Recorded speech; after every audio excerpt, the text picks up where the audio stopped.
RUU perampasan aset itu memang inisiatif dari pemerintah dan terus kita dorong agar itu bisa segera diselesaikan oleh DPR.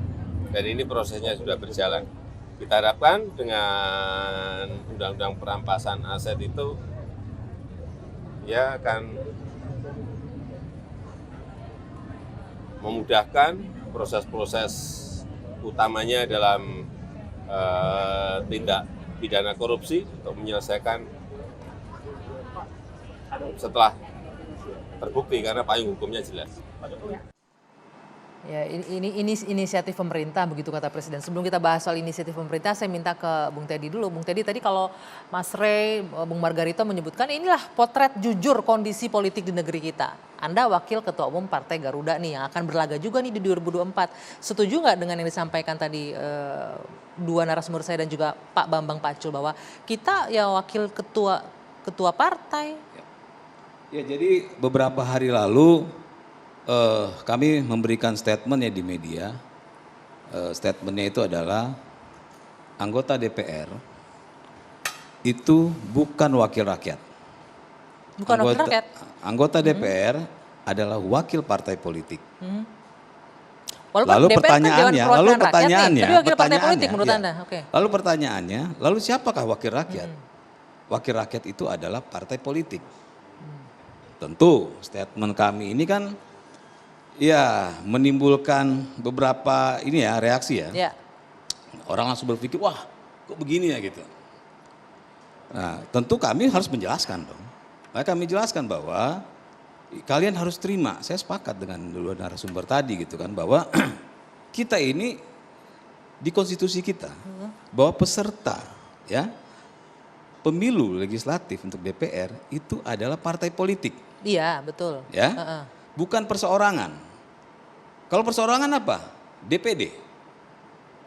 Ya, jadi kita bicara kalau perseorangan itu DPD. Nah, bagaimana amanah rakyat yang diserahkan ke para wakilnya ini kalau hanya kami jelaskan lagi bahwa begini. Coba kita lihat sejarah. Saya nggak bicara orde lama ya.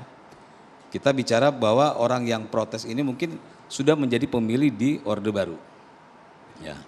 Di orde baru ketika itu ada nggak mereka memilih orang gitu, ya? Milih partainya. Pasti kan memilih partainya. Ya.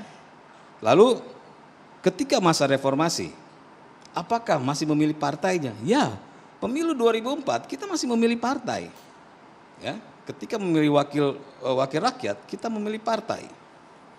Dan sampai hari ini pun kita masih memilih partai, Mbak.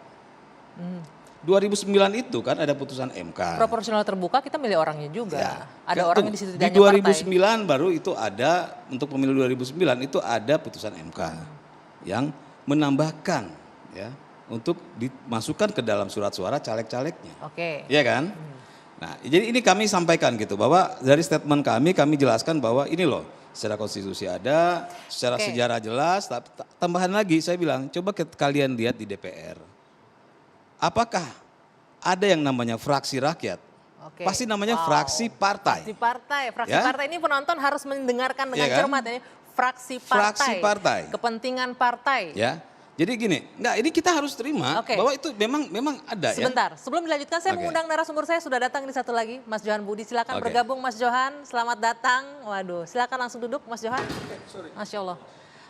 Ini tadi kita bahas nih Mas Johan, ini langsung todong nggak apa-apa ya, baru duduk belum nafas langsung ditodong. Tadi di segmen awal kita sudah bahas mengenai ini RUU perampasan aset ini dibahas rame kemarin itu ketika Komisi 3 DPR dengan Menko Polhukam, Pak Mahfud MD.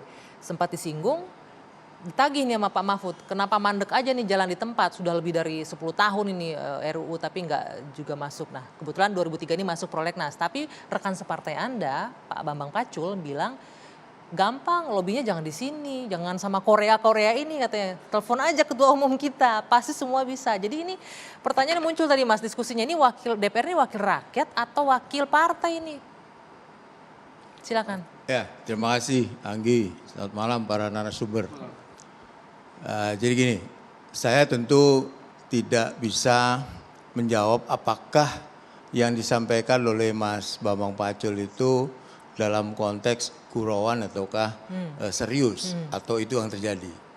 yang saya alami sendiri, saya anggota fraksi PDI Perjuangan, saya pernah di dalam rapat Komisi 3, kalau Anggi tidak percaya boleh tanya ke anggota Komisi 3 yang lain. Saya pernah menyampaikan bahwa saya berbeda dengan fraksi yang saya ikuti. Artinya saya bisa berbeda dengan fraksi PDI Perjuangan. Berbeda dengan itu suara pernah partai saya, bisa? Loh iya ini true story ya.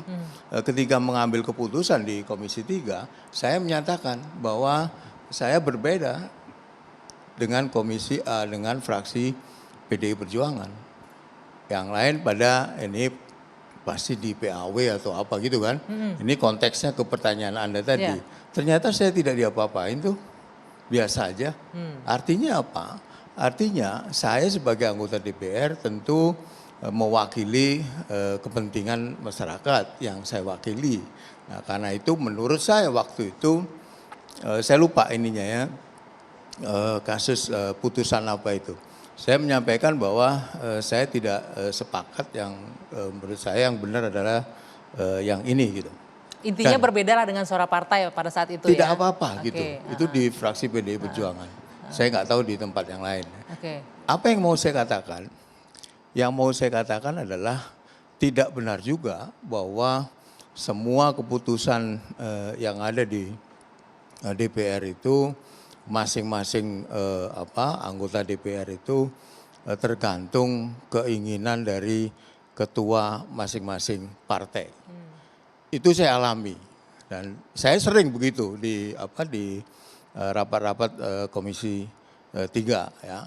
Jadi saya tentu Mas Bambang Pacul yang tahu apa sebenarnya yang disampaikan itu, konteksnya apa yang gitu ya? terjadi seperti itu ataukah tidak gitu ya. Anda bisa menanyakan juga ke fraksi yang lain. Tapi yang saya alami adalah saya pernah berbeda, itu pernah, dan tidak sekali itu. Beberapa kali pernah saya berbeda pendapat dengan keputusan fraksi. Gitu. Intinya ini DPR-nya masih mewakili suara rakyat kalau Mas Johan dia bilang. Enggak, ini saya cerita sebenarnya. Ya, Anda bisa mengkonfirmasi itu kalau dan saya poinnya, juga benar, poinnya yang saya tangkap ini mewakili dan saya suara tidak rakyat, memberatkan gitu katanya, PAW juga. Itulah yang kita sebutkan tadi. Ini soal kemandirian dari anggota DPR-nya. Tapi menarik loh, Bang Margar itu malah bilang ini adalah kondisi jujur, kondisi politik kita. Iya. Bahwa memang ya makanya ketua umum sebetulnya partai, Anda juga dengan, bilang kan, dengan suaranya di sistem ketua umum terbuka partai. ini memungkinkan kepada anggota DPR itu berbeda pendapat dengan praksi dan belum tentu praksi merecall mereka.